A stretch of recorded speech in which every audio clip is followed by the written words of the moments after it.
to the show where we share the stories of the many who intersect with our healthcare system but are rarely heard from. My name is Kevin Pho, founder and editor of KevinMD. Today on the show, we have Christopher Liu. He's an orthopedic surgeon, but now he's an entrepreneur. He's a speaker, and he's a KevinMD contributor. He recently wrote the articles, How COVID-19 Forced Me to Pivot and Accelerate My Business Growth, and How COVID-19 is Forcing Physicians to Rethink the Concept of Job Security. He's also the author of the book, How I Quit My Lucrative Medical Career and Achieved Financial Freedom Using Real Estate. Chris, welcome to the show. Thanks, Kevin. I'm really happy to be on the show. Thanks for having me. So I'm sure my readers are interested in hearing your story and your journey to where you are today. Yeah, definitely. I'm happy to share. I grew up in Houston, and from an early age, I was always the outsider. I grew up with a lot of uncertainty. So that helped me with a lot of my entrepreneurial, contrarian thinking. So there was one point when I was growing up, I was decided to myself that I would never be dependent upon a job, boss, corporation, social security, or a pension, things like that. So I had to create my future prosperity and my future economic success. So in order to do that, I had to become an entrepreneur. Nevertheless, I grew up on the cusp of Gen X and millennials. So a lot of the industrial age ideas where you had to get a stable job, high-paying job was ingrained upon me. So I went to Baylor for medical school. I was part of the MD PhD program, and I got my PhD in bioengineering. But it was during my second year of medical school where I started two companies, and this was right after 9/11 because I saw these types of black swan events that could happen. So I started to prepare. Started two companies in real estate and stocks and options, and grew those to the point where my final year of medical school, I was 29, I was able to generate a full-time income. And so at that point, I sought a lot of advice and mentoring, and everybody said, go the conventional route, go the safe, secure route. So that's why I chose orthopedic surgery, because that was the highest paying profession, but I wasn't really passionate about it. So did it for 2 years. And really I felt like I wasn't really utilizing my talents and my skills. So the day that Lehman Brothers filed for bankruptcy, I mustered up the courage, walked into my chairman's office and turned in my keys, badge, and pager. And from there on, I got my life back. I was able to live life on my own terms, my own values, and my own beliefs. I spent 8 years investing in single-family condominiums, and by my mid-30s, I had become a millionaire. And I was able to take a year off in 2016 before launching my consulting company. And so now I'm an advisor for a digital health startup company. I consult for large hospitals. I do a lot of digital programs, digital education, online group coaching, digital products, programs, and seminars. So, and then that's my story. So I'm happy to go from there or take any questions. So it sounds like that you started your businesses back in medical school. Now, what kind of training did you have outside of the sciences that helped you start these businesses? That's a great question. I had always been an entrepreneur since when I was just very young. I was doing a lot of, for example, my first business, I started a lawn mowing business where I would just knock on my neighbors' doors and offer my services, and I would team up with my friends and we would just split and share the profits. That evolved into buying my first stocks when I was in high school. And eventually at the end of college, I had built up a nice sum, for a college student, so that I was able to go out and invest in my own real estate first property. But my real education just came from books, really. I really looked up to the entrepreneurs like Bill Gates and Steve Jobs. And I read the one book that really changed my thinking and the course of my life was Rich Dad, Poor Dad. So that altered the course. I then purchased a book called Getting Started in Stock Options, which was very fruitful during the 2001 to 2008 stock boom. And then also the book, Multiple Streams of Income. So those three books really shaped the course of my life to start thinking in terms of diversifying income streams, diversifying assets, and always have a plan B, C, and D, just in case things such as COVID or the financial crisis and 9/11, things like that happen. Now, a lot of doctors write to me and they want to get involved in real estate because when you talk about alternative sources of income, real estate comes near the top of the list. Mm-hmm. Now, for those physicians without a real estate background, can you share some tips on how they can get started? Where can they learn? So I think the first thing is what I advocate to my clients is just start out very small. Like I started out in single family condominiums, and that was very low risk because less than 100,000 you could buy a pretty nice sized condo in Houston. It's a little bit different based on where you live, but just start out very small, and then from there, the other thing you can try is house hacking, which I did my first property. So I lived in one room and I rented out the other bedroom and that taught me a lot about email marketing and the customer experience. These days, there's a lot of things such as syndicates and crowdsourcing and crowdfunding. I don't really participate in those, but I think the two things is just start out with just small single family condos and then also house hacking, and then go from there, to go to single family residence, duplex, multiplex, apartment buildings, commercial, things like that. So you mentioned one of your comments that COVID was one of those black swan events, and I want to talk about a recent KevinMD article that you wrote, how COVID-19 is forcing physicians to rethink the concept of job security. Uh-huh. Now, I was wondering if you could explain, why is COVID making physicians rethink the concept of job security? I wrote it specifically for that question, and really because as physicians we're trained, medicine is the low risk profession. You can never get fired. You can never lose your job. People are always going to need healthcare.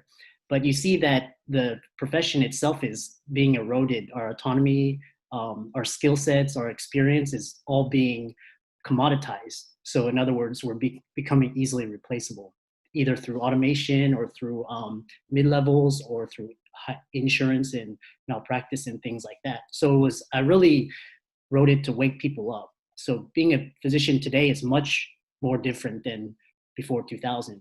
Also, I wrote it because just old ideas, the medical profession really lags behind societal and technological innovation. So I wrote to really try and open people's eyes about education, career, finances, things like that are changing. The other thing is that I've done a lot of studying and reading and talking to a lot of physicians, and it's really alarming that financial literacy is not very high among physicians. So we're all trained to pursue the high income, but we really don't know what to do with our expenses. We don't know the difference between assets and liabilities. We get into a lot of student loan debt. So I really wrote that to really wake people up. So a lot of physicians are in my boat. My hours are cut. There are some doctors who are laid off, partially furloughed, completely furloughed. Now, what kind of advice can you give them for these doctors who relied on a stable income that's not there anymore? Yeah, so I had a lot of clients, really high net worth clients prior that I worked with, reach out to me during these times, saying that, one client, he went into the hospital one day and he was told that, he was being let go, and he didn't know what to do. And so really, I think this is a wake up call. And I think it all starts with, it's better to be starting planning beforehand, but if you can't, now is the best time to be educating yourself. I think through social media, through a lot of online summits, through webinars, YouTube, things like that, you can start to educate and prepare yourself for the next COVID type event, because each event is going to happen at a more rapid pace, and it's going to happen more frequent, more often, and more severity. So really start educating yourself, start reading books outside of medicine, start talking to people, networking, and just really, we have to start getting smarter and thinking outside the box and doing things differently if we are to progress and survive in the next decade. So you mentioned real estate that we talked about earlier as a primary source of alternative income. What are some other areas and suggestions that you have for physicians who may not be reliant anymore on that primary job? One is I got my financial freedom through stocks and options. So I watch the markets every day. I think right now it's a little bit overvalued, but I think, with the second quarter earnings coming out soon, I think we're in for another drop. I'm not sure, but that's my prediction. So I recently launched a lot of online group coaching specifically devoted for stocks during these times. So I had a lot of engagement through there. The other thing I think is the next gold mine for the next decade is just online entrepreneurship. So podcasts, affiliate programs, webinars, online summits, things like that. So really, I think physicians, we as a cohort have a lot of experience and talents and a lot of wisdom to give back. It's just that we have to find the correct channels and means of monetizing that and giving back to our society. Now, has your training as a physician helped or hurt you as you transitioned into the business world? It's actually, I would say 75% helped and 25% really hindered me. But that 25% hindrance is just because of the amount of time I spent on my career. Looking back, I would still go to medical school. I'd still get my PhD. I would just probably have done something differently after medical school. But it's really helped a lot because theoretically, if I didn't have an MD, PhD from Baylor or Rice behind my name and orthopedic residency, I think it would be a hindrance to me because it doesn't give me that street credibility and people aren't going to take you as seriously. The other thing is it allows people to me to reach the physician audience because physicians like to be interacting and helped by another physician rather than someone they don't really know. I also think that, being a surgeon, I've always, it's really helped me in the entrepreneurship way because now I look at everything in terms of what is the risk, what is the downfall, what are the numerous steps I need to take to mitigate that risk, how can I increase, what can I do to increase my profit. So really being a surgeon and, being wary of malpractice and things like that has really helped me because now I'm always thinking of the bottom line, what's the inherent risk to the business. And let's take a step back. And I was wondering if you could share something that you've been curious about or something that you've been passionate about over the last few months. I've always been a big proponent of technology. I think technology is the David in this whole Goliath paradigm. I think technology is going to revolutionize and change the way we do things.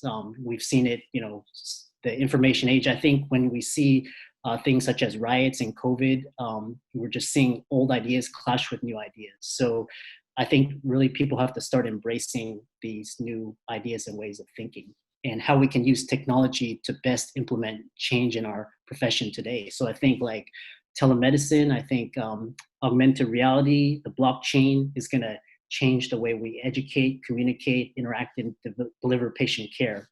I also think that social media is really a fantastic, powerful tool for everybody because, instead of posting photos of food and, funny videos, now we can really use social media to educate, inform, we can team together to form movements. So I think I'm really passionate about technology and how it can be best use it in medicine. Wonderful advice and insight. We're talking to Christopher Liu. He's an orthopedic surgeon turned entrepreneur. He's the author of the book, How I Quit My Lucrative Medical Career and Achieved Financial Freedom Using Real Estate. He's a KevinMD contributor.